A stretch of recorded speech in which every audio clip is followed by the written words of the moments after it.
Well, hello everyone. Glad you could join us tonight. It's another great night. Especially when I just had dropped off a wonderful donut from Tim Hortons. So that's going to be great. So tonight we have a special interview with Matthew Horvath. And he is an individual that has autism, and it's high functioning autism, but how the light helped him with depression, how it helped him think clearer. And yeah, so it's I think you'll really enjoy the interview. Also want to say about the May winner. Want to congratulate Penny McLaughlin. Is from Idaho. She's a physical therapist.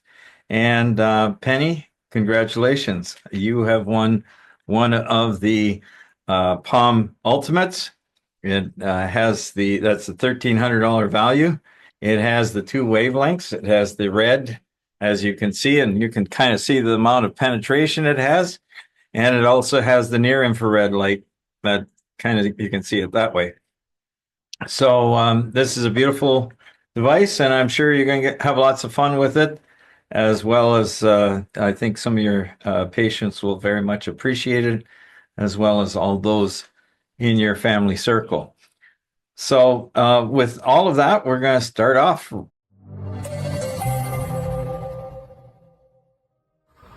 So this is your third treatment, Logan? Yeah. Max, you're helping? Yeah, we're going to start 3 days a week. 3 days a week.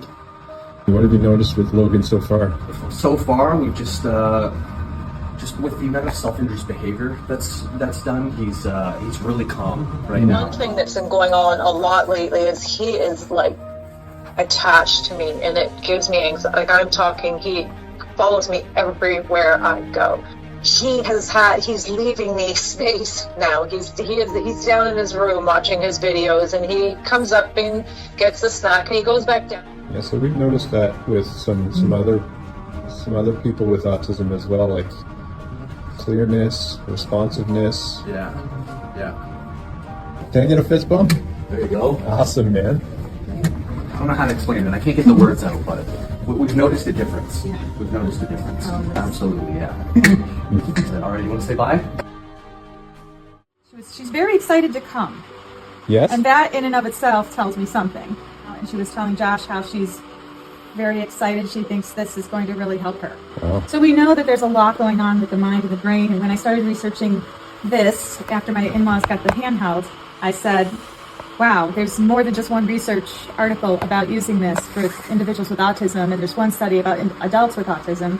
So I'm hoping that this therapy will also help us as we move towards it, and that's what I went to the Spellers Center for. You know, I've been praying for, because I found feeling kind of stuck for months, you know? Like, what do we do for her? There's something else that can help us get her over the hump of things. And I don't know, God led us to you, so...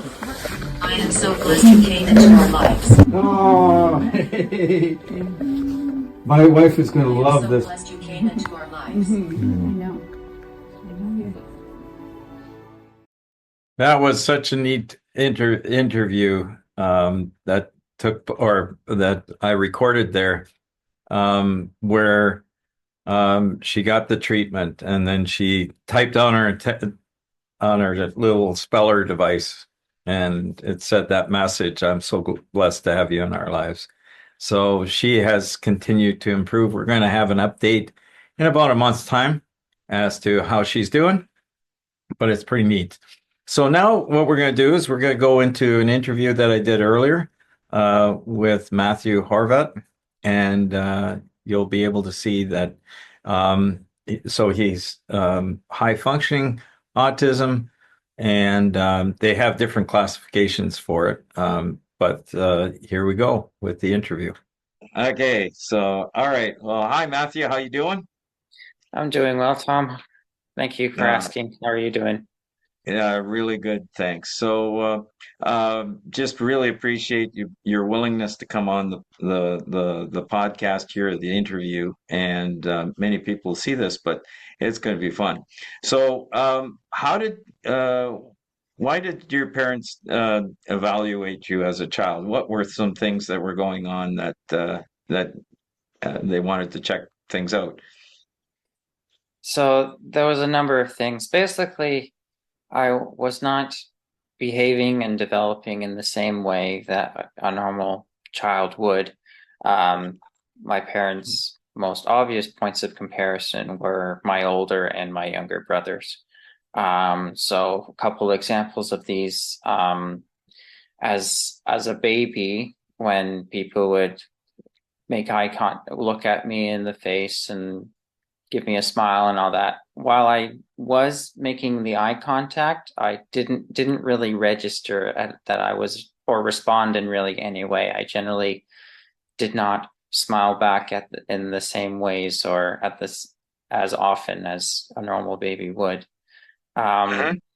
as I grew more into my toddler years, another thing I struggled with was transitioning to solid foods. I did not seem to like the change. Oh, And really? Okay. yeah, and the way around that, there was a way around that though. If so, what my mother would do was have my little bowl of like Cheerios in front of me on the table, and then she'd put a video on the TV of like music or like whether it's Barney or VeggieTales or something engaging like that. And so Right. as I was watching and listening that, I would just randomly pick and eat without it's like as long as I was focusing on the visual and sound of the video, I was You were able to willing to also do then eat the solids. solid food. Okay, all Yeah. right. So yeah, there's something about distracting. I don't understand that because I have not had the autistic experience with autism, but that's what I've seen other parents do. They do something to distract the child to doing something from what they're trying to do. And so that seemed to help for you to start eating things. Now, after you started eating solid foods, did you always have to have that distraction, or did that eventually have to was it able to disappear? It didn't. Um, it probably, I would say, at a certain point, I did get to a point, even just a couple of few years in, where once I got comfortable with and comfortable with eating the food, more experience and kind of I imagine what was going on in my brain that it wasn't a new stimulus or an uncomfortable one to Oh, my okay, to my brain. And so once I got used to it and comfortable with it, then I didn't have much of a problem. okay, Um, the one caveat to that is for the longest time there were certain foods that I've avoided for a long time related to texture. So, like for the longest time, I just avoided eating nuts. That level of crunch just did not sit well with me comfortably. okay, Now since then, as an adult, that's changed. I've been okay. more open to experimenting with foods and stuff like that. But growing up, that was still the case. I remember there was certain foods that let's say I absolutely abhorred. Now, not that I was on the scale, but I just man, I with texture, yeah, like I tomatoes to me were absolutely horrid. I hated tomatoes. I could eat others, but the texture was something that I just couldn't stand. Now I eat Mhm. tomatoes. So, Yeah. that's and I think one thing is I grew up eating a lot of porridge and stuff like that. And, there got to be a certain point in my life that I can't touch the stuff. It's just like now I don't like it at all. Like just, like if I had to, I would, but it somehow it just like makes me almost want to gag. Was there like a gagging reflex to some of it, or what was it like? I don't recall gagging too often. No. Okay, Maybe once in a while when it okay, got extra overstimulating and or I just randomly found something in my mouth that I wasn't expecting. Despite it being a soup or chili or something like that, then maybe, yeah, but not Okay. not too extreme, not too often. So looking back, what were some of the differences as a child that you remember in your younger Um, years? so for the longest time that I can remember, I tend to stick to my own space. Like, for example, even just as a child, if I were in a group setting, like in a preschool or kindergarten class or at Sunday school, I wouldn't generally play with the other children.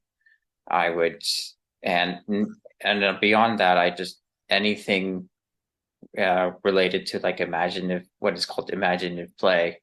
I wouldn't do that. If it was just making stacks of blocks, maybe alternating the colors, I would do that, but nothing like the prince fighting the dragon or anything like that. I wouldn't make up stuff like that. Would At least, you like yeah. with Lego, what would you do with Lego? Yeah, basically the same thing. My version of playing with the Lego is basically taking the sets apart and putting them back together again. That was all. Nothing imaginative about it. Just interacting with the individual pieces in order to follow the instructions given in order to rebuild the final piece. Okay. All right. So very, you followed very, if you got into, let's say, Lego, you would follow the diagrams, how to put things together. You didn't create your own versions or anything Right, like that. Okay. right. All right. Or if you didn't have a sheet, you would not just put some Lego together at a random kind of thing. You wanted to see how to put it together. Is that it?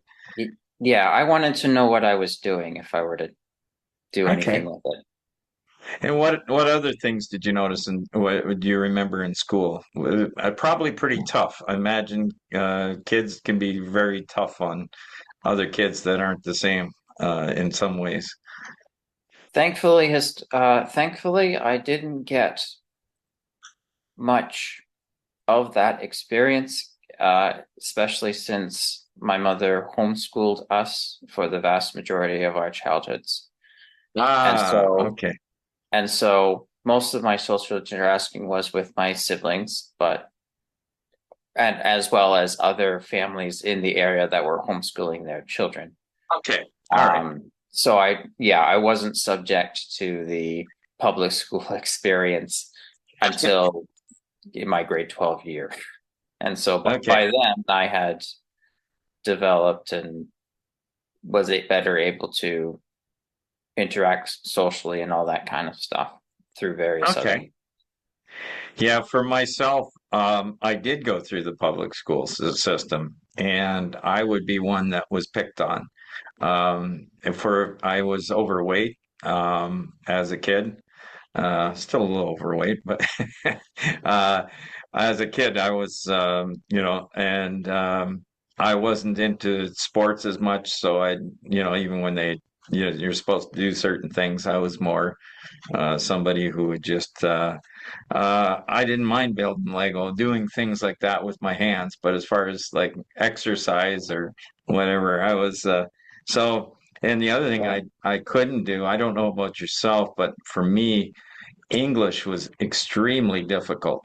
So to read something, I was in grade 4. I remember feeling really I don't know what the word is, but uh, really uncomfortable with the fact that my skill level for reading was grade 1. Now you put something math in front of me, no problem. But Right. when it come to reading, oh, that was tough.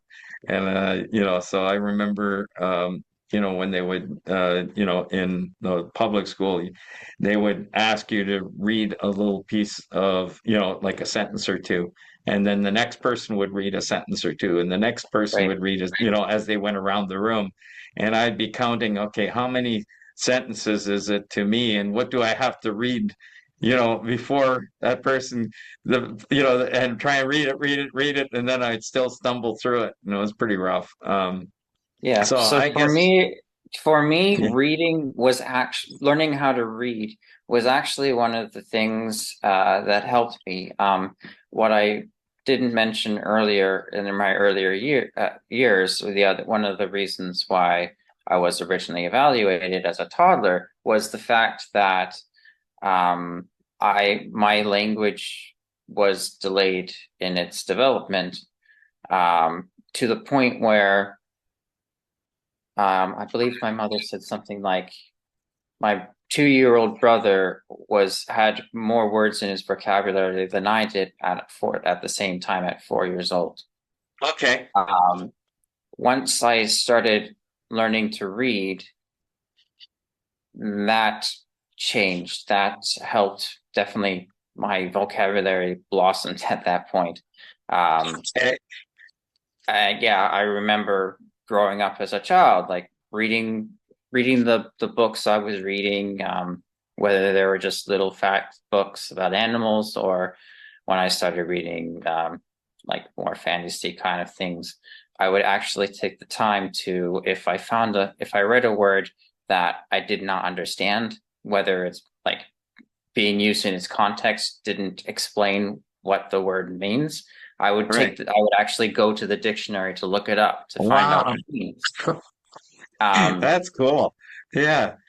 and so reading definitely is one of my stronger points, and definitely helped me in my development in my childhood. Yeah. Wow. That for me, that English has always been my challenge right through high school. I ended up getting 50% in my English course, and as soon as I didn't have to take it anymore, I didn't take it. But it was, for me, it was really tough. And in the public school, I probably would have been probably labeled as ADHD back then, because I was too interested in everything else than studying or looking at, trying to learn that way. I wanted to Right. do my own thing. So typical thing on my report card was Tommy is not paying attention in class. Hmm. Yeah. Right. I was into my own world, learning or trying to figure things out. But anyways, that was my kind of experience. So I was heavily bullied up until grade 6. Hmm. And in grade 6, my parents saw that the bullying had gotten so bad that, they knew that, like your parents figured out, that you need to do something different because it would be better for you. And you got homeschooling, and in my case, my parents decided, no, this part of public school is not working, so we need to take you out of that environment and put you in a new school. So in grade 7, I went into a new school Hmm. and developed new friends, and was able to really, move forward then in grade 7 onwards. But my whole thing has always been math and sciences, but English is down in the dumps. But hey, I have been able to get this far, where Yeah. we do these interviews and everything else, so it works. I mean, you Yeah. can work with, the deck, as you say, the deck that you've been dealt. So, Hmm. what were your teen years like? So you homeschooled, you got around. How did it work with connecting with family and friends? And yeah. Yeah. So as going into my teen years, still learning how to deal with these struggles, and then also learning how to deal with other people. Um, what helped me in that regard, I joined the Air Cadets here in Canada, which in the United States, I believe the equivalent is called the Civil Air Patrol. Okay. And so it's kind of not directly affiliated to armed forces, but that's kind of the style of how they run things. And so there were uniforms you had to maintain and look good. There was drill routines that you needed to memorize, and you get taught how to stand. And so that kind of structured framework of rules and clear expectations I thrived in. Yeah. Okay. All right. Yeah. Of course, just there are the rules and structures there, but what get me frustrated to no end was the fact that most of the other kids weren't complying. It made me annoyed. When the other cadets were behaving like normal teenagers, that usually annoyed me. Yeah. Did you find you were able to deal with, did they give you a challenge because you were a little different, or was it pretty good? Generally speaking, no, I don't think they picked on me that much. I don't remember any being treated badly because I was different. They were kind and receptive and accepting of me well enough. Yeah. Okay. Yeah. So it's not that they were necessarily bad or mean people that I was with, but other people don't. But I guess most of these people are also still in the public schools, taking classes, and so imagine having to be in a classroom like 7 of the last 8 hours, and then being in this situation where they're telling you, okay, you need to stand like this, don't move, listen up, we're having more classes, and like at that point you get fidgety and can't pay attention. Right. Which So makes sense. Which makes sense now that I'm thinking about it, looking back. But as a teenager Right. living in the moment, it annoyed me. Yeah. How would you like? How did you maybe? I guess you at this point in time you realized that there was something different, a little different. You were wired a little different. Did it bother you? Were you okay with that? You know, what did you feel like? I could tell. I could feel that I was different from basically everyone else, and part of what the internal struggle is. True to this day, but definitely growing up as a teenager, not really understanding who I am yet, but then also acknowledging I'm different from most other people, and so I can't even look at other people as clear reference points because they don't seem to be similar to me, and so Okay. All right. how is the truth in that? What challenges, like what would it, and I guess you had, when did other issues like depression, what did it look like to you? What and when did that come along that you've seen, hey, this is kind of a bad situation to be in, I guess. Is that way you would say it, or what? I suppose it didn't go in. So what had been true, and has been true for most of my whole life, like I mentioned, how the air cadets helped me, clear expectations, strict guidelines. I kind of thrive in those areas. One of the struggles transitioning to adulthood is that I'm the one who needs to be putting forth those rules and regulations on myself, and that's one of the things I struggle with to this day. The depression didn't really start manifesting in me until around the 4th year of my university career. At that point, I think part of it was I was putting too much on my plate.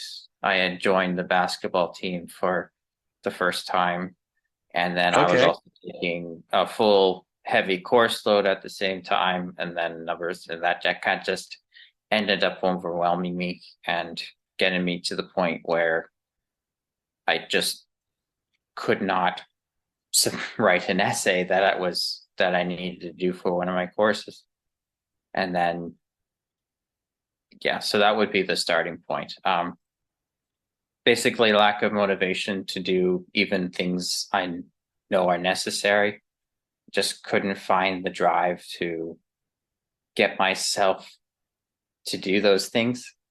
It's Okay. the extra hard struggle with writing, creative writing and stuff. Mhm.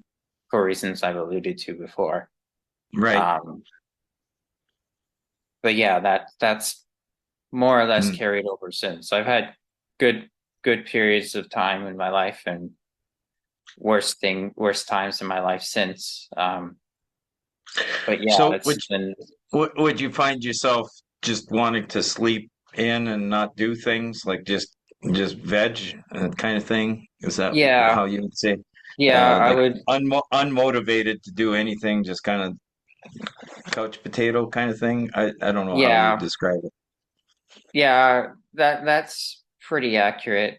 Couch potato, sleeping in, taking napping, or just watching shows on TV or playing games to distract myself, to keep Okay. myself occupied, not really allowing me the time or energy to do other things, other healthy, necessary things.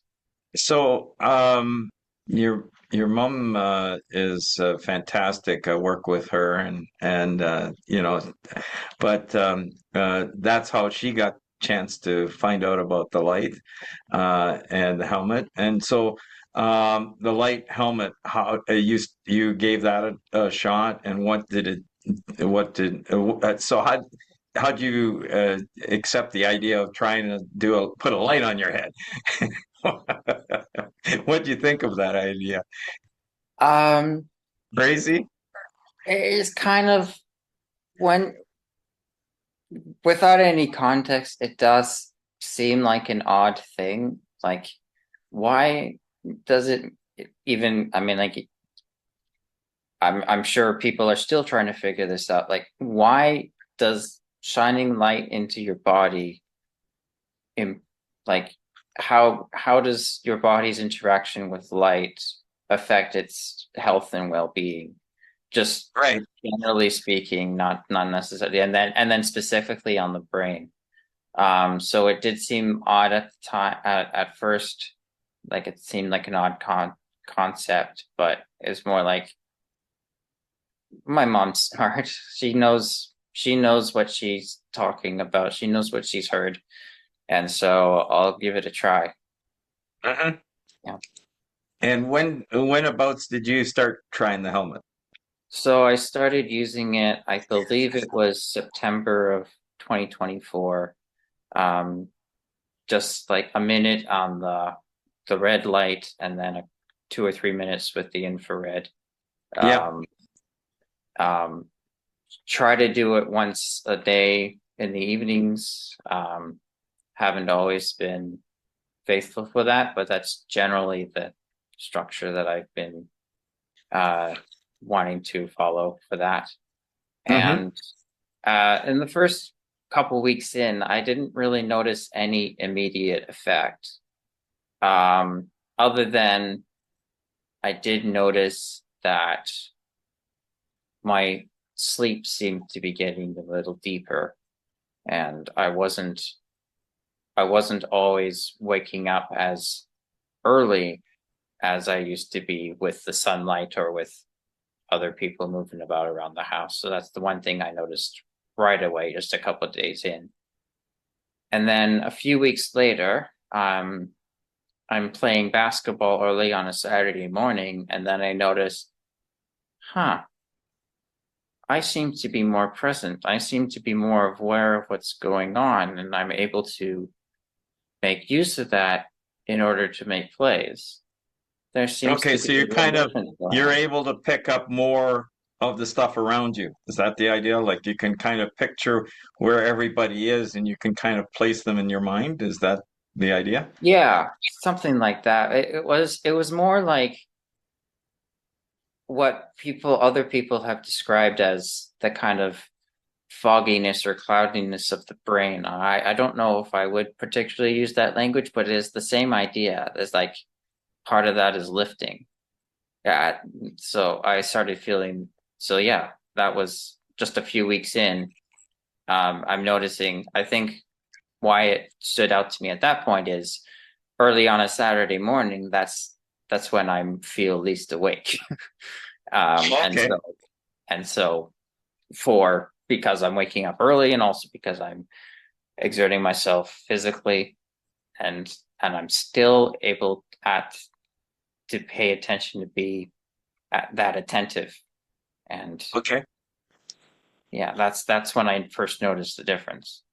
So the awareness basically improved, if I'm reading things right. Yeah, Awareness and because you had a good, I mean, nobody feels great when they don't have a good sleep, and the next day you're trying to get through and figure things out, and it's just like everything's a little slower. But you were able to see that improvement on clarity and um, more awake, right? That's kind of the, if I could use that term. I don't know if that's exactly right, or would you describe it a little different? yeah, I think more awake is accurate. It's Hmm. more, I would describe it more as being able to basically my mind, I was able to focus better on what was going around in the moment. Didn't have as many of the distraction thoughts. Yeah, better able to focus in on the moment um, Okay. than anything else. Okay. And yeah. Yeah. So so you've and it goes with everybody does this, okay? They use some things for a while, then they don't use it for a bit, then they use it again, and so but you've been able to use it fairly regularly now. Is that or how would you say? I would say I've been getting fairly regular about it. The first few, there are occasionally days I miss, more so in the first few months. Um, but when I do miss it, I can kind of tell the following day. It's like, okay, I'm not feeling as, or it's more like, okay, my mind's getting, well, specifically in the context of my workplace where I'm required to be doing a lot of thinking, I find myself not being starting to get overwhelmed by the 4 or 5 things that are on my to-do list. And Okay. I'm less able to concentrate on one thing. And so that is one of the struggles that I've had over the years. I've had to learn how to, okay, I have this list of things, these 5 different things to do. Let's prioritize. Let's just do this one first. So the light has helped me also that so the light, using the light has helped my brain calm down and do that, love that higher functioning prioritization. And when I skip a day or two using the light, I find myself struggling with that more Yeah. as a result. Wow. Well, I this is fantastic for you to describe what you how it's helped you, and I'm sure this is going to help a lot of other people too as they learn. And we've seen that time and time again that the parents say more focus is available, to be able to exactly what you're talking about, that clearness of thinking and even more awake or other things. So this has been a fantastic interview. Matthew, I thank you so much for taking the time with me to help others to hear what you're saying and how this light technology to be able to put that helmet on your brain and why the light can go into the brain with the wavelengths that we have. The bright red is pretty bright, and the near infrared, you really don't notice much there, but that wavelength can go right much deeper into the brain. Now, curious, would you say you've noticed anything while you do the treatment with the red and then the near infrared? Do you see, first of all, I imagine when you do the red, everybody notices it feels warmer. That's one thing in the red, right? When you're Oh doing the yeah. red time. Yeah, I seem to vaguely remember at some point using it as one of my parents was coming home from a meeting or from work or something, and then driving in, seeing and saying to themselves, "What's that weird red light coming in out of the window? What's going on in our house?" They're like, "Oh, right, Matthew's using the helmet. Well, the helmet, yeah." Yeah. But in terms of what I feel while I'm using it, I would say it's very subtle. But I can tell you, and it's hard for me to describe. But sometimes, like when you're after a long day of using your brain, you can feel a kind of ache in your head when it gets tired. And while I'm using the light, more specifically using the near infrared frequency, I can definitely kind of sense that something's going on, and that ache is being alleviated. Yeah. That it is really fascinating how that light can go into the brain and make some people call it almost like a brain massage sometimes. It's kind of funny. But yeah. So Matthew, thank you so much for being on this interview, and all the best to you in your future. Thank you very much. And Yeah, may thank God you for richly having me. bless you. Yeah, you're welcome. Yeah. You're welcome, and all the best. All right. Thank you. Yeah. Bye. All right, so I hope you enjoyed that. It's very interesting to see how light can have such a profound effect. And we've seen that with now quite a number of cases with people, kids or more adults, young adults with autism. So what we're going to do now is we're just going to go to a quick video, and then I would like to ask everybody to remember to put their questions in, and we're going to try and answer as many as we can. So with that, we're going to start our video. 15 years back, I realized that light could make a huge difference on the body. I ended up designing this very powerful light using LED technology. With this amount of very high power density, it can reach through the tissues and travel right to the joints. But the key is that the power density and the area is extremely important to deliver that light into that. The mitochondria receives that light and converts that energy into the cell. So it's like giving the cell super high octane fuel, and they run like a jet, and they're able to do all the things for repair in that. What are the products we have? Well, we have a small device, which is actually large when it comes to light therapy. You have a fairly large area of light and a high power density that can be used for different parts of the body, like your finger, shoulder, back, neck, knees, ankle, anywhere on the body. And then we have what's called the mini canopy, which is about a foot square in size. And then we have our full-size canopy, which is basically 6 of the mini canopies. And then we have another device, which is the helmet, and that device can help for mental issues, for brain injuries, for concussions, for PTSD, TBI, all of those kinds of things. And there's new research out there that shows it could be helpful for not only strokes, but dementia, Alzheimer's, and Parkinson's, and just different brain issues. Our plans are to move this technology into every area of the world where there's pain and inflammation, which is basically everywhere, and to expand that so people understand all the applications where this technology can be used to help them in their health in the body as a wellness device. People are looking for how they can treat themselves without drugs.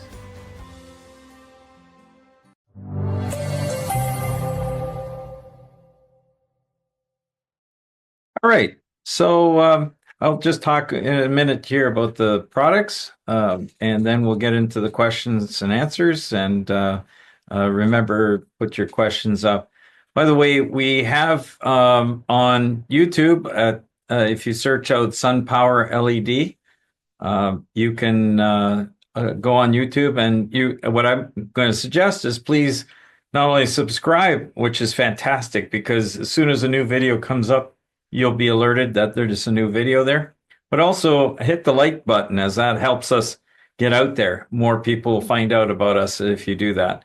So please remember, go to SunPowerLED to the YouTube channel and subscribe. That'd be great. Okay, so we have three different devices. We have the SunPower Professional, and then we have the SunPower Ultimate. The difference between the two is the Ultimate has like 25% more optical power than the Professional. So it's a little more powerful, and that helps things to happen a little bit faster, and possibly can help get a little deeper into the tissue. And that's with the red, and you just saw the red coming through my hand. But when it comes to the near infrared, you can't see it. It's not very well. You see a little bit of dots, but that's basically all I'm seeing. But the 810 nanometer, if I was to put a measurement device on this side, is actually coming through 10 to 20 times more coming through my hand with the 810. And a similar thing happens with the, we have the top model, which we call the Super Palm, which has the 810 nanometer and the 1050 nanometer. And with that wavelength, that has the potential as well to penetrate deeper. So that's the different units. They have different costs associated with it. The 1050 nanometer is more expensive for us to produce, so that's why the cost is up on that device. So there's questions here, and I'll try and answer. I'll just mention we talked about it. Here's the helmet, and the helmet has the two wavelengths. Now this one in particular has the 660 nanometer and the 810 nanometer, which you can kind of see in the background here. And if I put my hand in the middle, I can feel the energy that's coming into the skull. And we have been able to measure with our devices that light can penetrate the skull quite easily. So this is our helmet, and we have what we call the super helmet, which is the one that has the 1050 nanometer instead of the 810. So that's a premium option that one can get. We also have the mini canopy, which is basically 15 of the palm lights on here in area, and about 12 times the optical power of the palm lights. So you can do a much larger area with this device.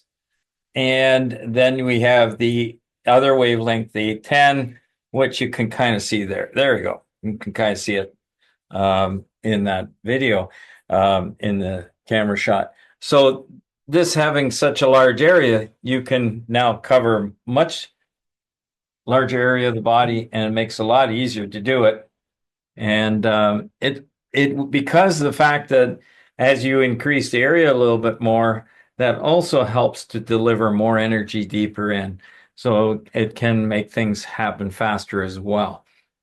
So those are our main products. And when it comes to, we talked about autism tonight, but when it comes to light penetration, This actually is a real human skull. This here, you can see the suture lines in the skull. But when we're looking at light going through, I'm just going to turn the, oops, there we go. I just want to show you once. Look at the light coming through the skull here. So it's the same as if I put the light unit on the other side of the skull, you can see what's coming through on the inside. And just like I talked to you before about the issue with light as far as going through, well, what is red? Why would you use red? And there's some questions that have come in here.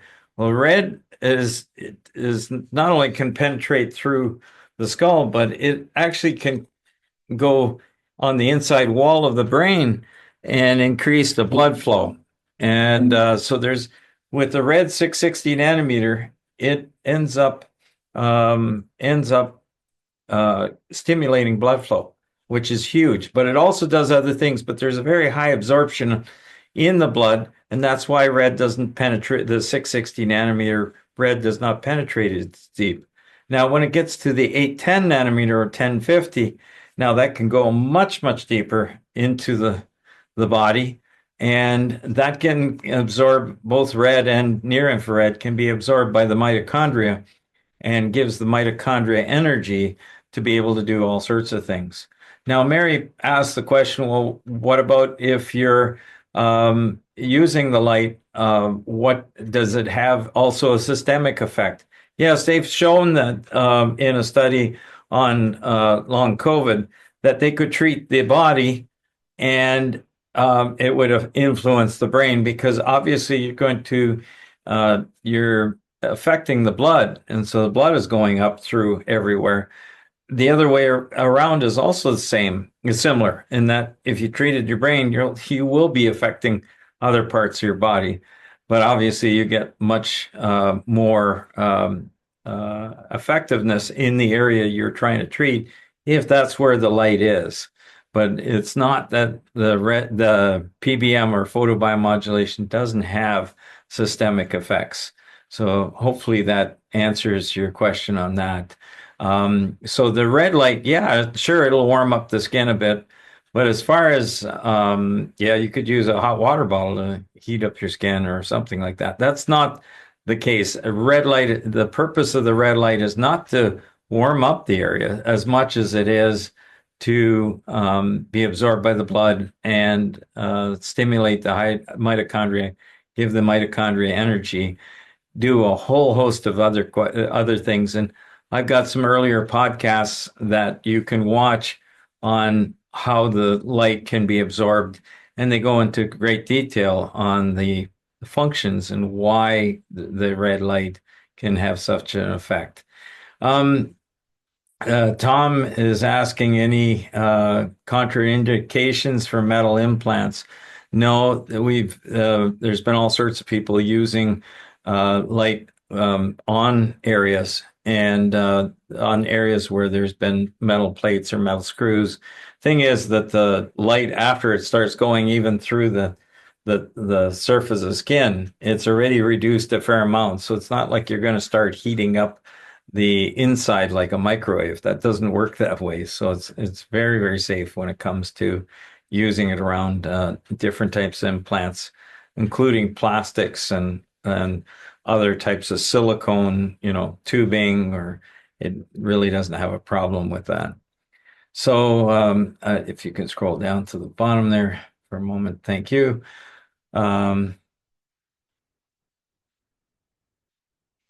Okay, Patricia's asking, I've been using the hand for a few weeks and trying to get non-healing fracture. It's not healing after 8 weeks per MRI suggestions. Well, the body is obviously a very, very complicated,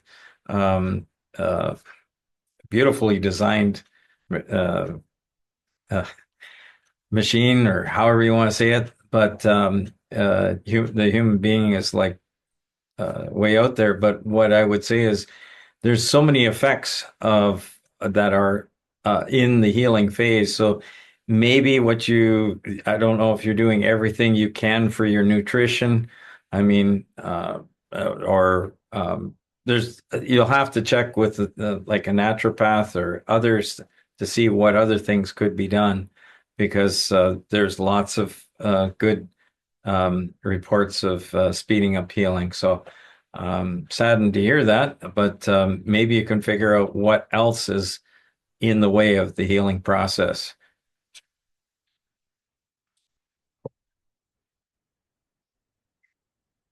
Okay, and I guess what I didn't ask is how deep the bone is, because if it depends if it's if you have a lot of extra flesh, fat is harder to go through, so you'll need more power and more time for the treatment to be able to get deeper into the joint, if that's, or into the bone where it's not healing. Okay, question from Ken. Good question. What is the expected longevity of the LED lights when it comes to replacing them? Okay, so the LED lights themselves, we do offer a year warranty on a regular Palm Professional or Palm Ultimate, and 2 years on all the other devices. But the LEDs themselves, you could run it 24/7 for many years, and you still won't have any drop of light level out of the actual LEDs. And that's because we're running the way we cool these. There is a fan in this, and we're pushing air to cool the LEDs so they stay very cool, as opposed to some of the products out there that LEDs, like you might go to a dollar store and buy an LED light bulb and it only lasts you 6 months. Well, the reason being is they've cheaped out on properly cooling the LEDs, so it won't last very long. But if they're treated nicely, as what we're doing with the temperature that we have on our LEDs, you're looking at like 50,000 hours of life. And even then, the LED light output will probably only drop, according to the spec sheets, of like 10%. Now, they've done, obviously, LEDs haven't been around that long to do a test for 20 years. But the thing is that they've done accelerated tests, which means they raise the temperature of the LEDs much higher. And that's how they're able to calculate how long the LEDs will last, because the hotter it is, the shorter the life. And that's how they're able to determine that. But with the temperatures we have, we're keeping them very nicely. They're very happy LEDs because of the way we cool them properly. So there's a question here from a different Tom. Tom, thank you for your question here. Comparing the Palm light, which has the 660-810, with the helmet light, knowing that they both can be modified for the 1050, I first think the 1050 nanometer replaces the 810 in the NR range of the 8. Yeah, you're exactly right. You're when it comes to the devices, if we have an 810 nanometer product, if you go to the super version, it replaces the 810. So it's every bit as good, and the possibility is that it can have a little bit better benefit from being a little deeper. There's something discussed about the possibility of 1050 helping with structured water. I can't speak to that, but we have seen some things where the 10 and some reported results of 1050 having a faster and a better effect. But I can't say I've got a study of 100 people lined up, and 100 have the Palm Ultimate and 100 have the Super Palm, and have a comparison that way. I do have a couple doctors that have bought both lights, and they lean towards the 1050, and they continue to purchase that for some of their patients with the 1050 nanometer. I'm just reading here for a moment. Yeah, so one other thing I didn't mention is that the Palm helmet and the mini canopy can be pulsed. We have a little little device that you can set. If there's someone out there that really wants to pulse the light at a certain frequency, especially when it comes to the head, 10 hertz is I I'm trying to remember alpha waves, and the 40 hertz is the beta. I can't remember, but anyways, it's the two different pulse rates can have different effects. So that's what you can add that at any time. You don't have to have it. You don't have to buy it at this point. If you want to just buy the unit and later on add the pulsing to that, that's fine. We've provided to you. It's a $200 option down the road, so no problem. Okay.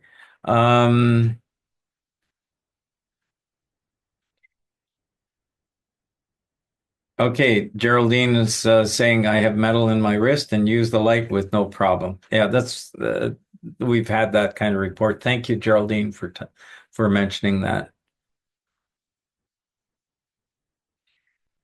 Okay, the other thing is the mention of methylene blue here. It turns out that the bright red, is the right wavelength. Thanks, James, for your mention there.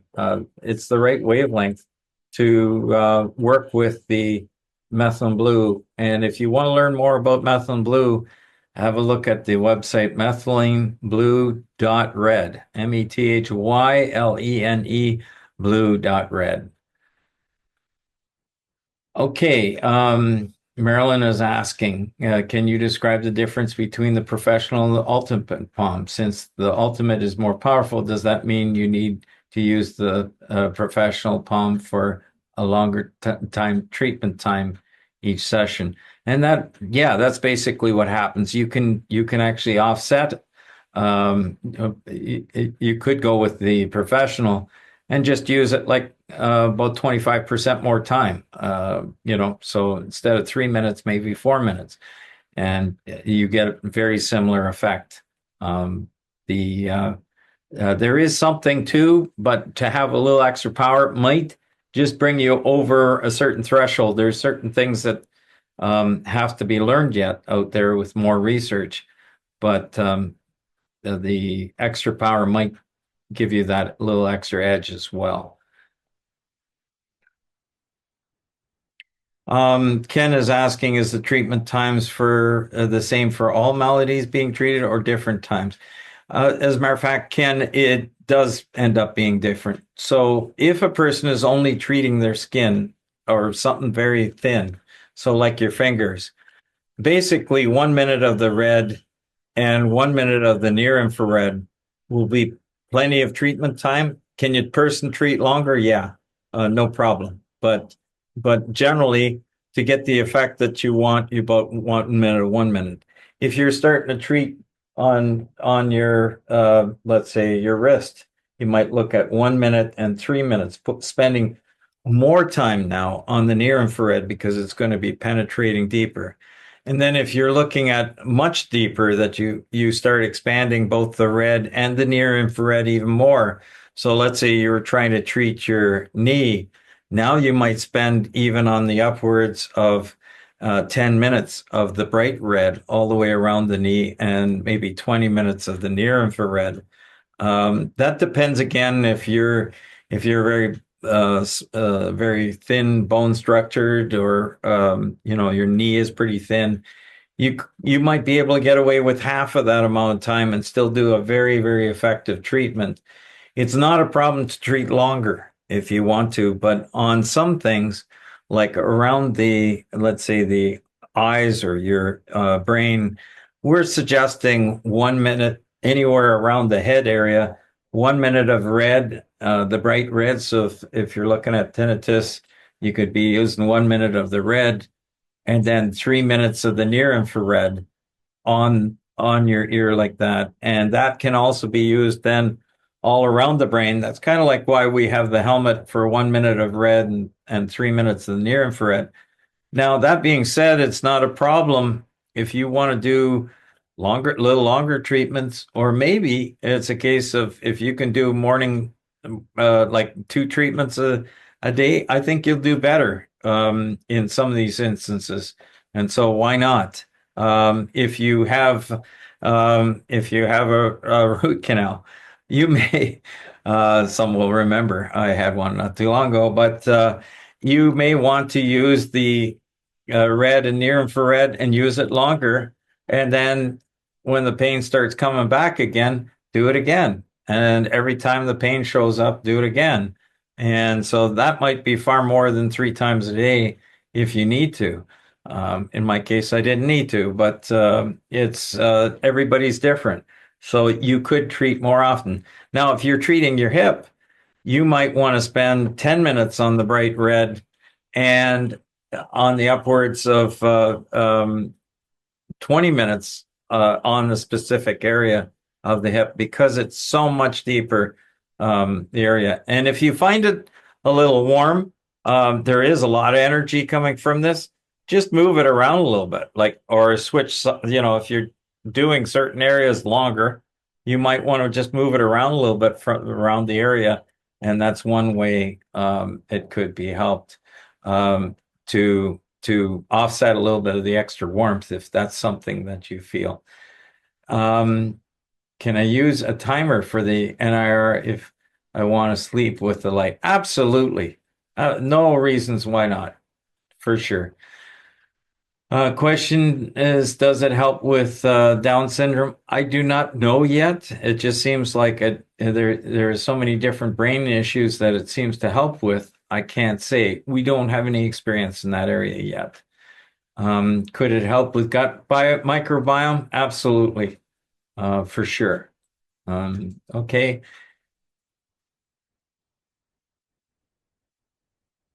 Okay, we are seeing results with others.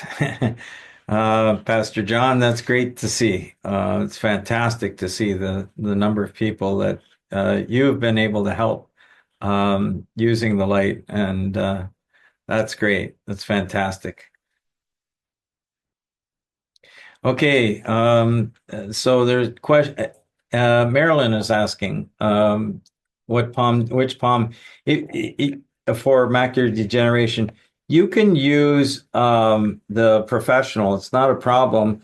And 1 minute of the red and 1 minute of the near infrared is perfectly satisfactory for doing that type of treatment.